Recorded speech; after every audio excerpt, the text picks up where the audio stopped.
Okay, no problem. My first impression was, I think I'm going to be in a lot of trouble. She's a nice-looking girl, but I think she's going to be hard to get along with. 3 days later, he told me he was going to marry me.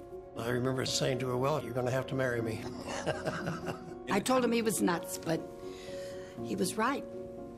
That was 56 years ago. That's a long time. There's a lot of water under that bridge. So, how would you describe your feelings without using the word love? Without using the word love? Well,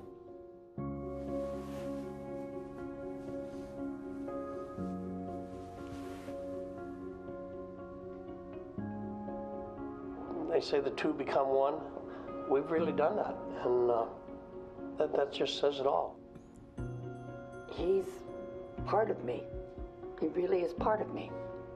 I can't imagine myself without him, which is scary, but real. She is everything. I can tell that he loves me because I can see it in his eyes, and I can tell in the way we talk to each other, the way we relate to each other.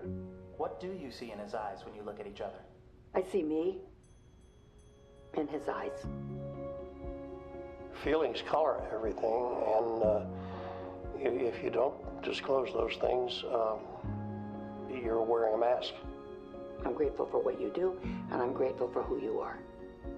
When all is said and done, and all the music is gone, and the noise is gone, and the conversations are gone, there's still that bond between us, and that's the best way I can describe it.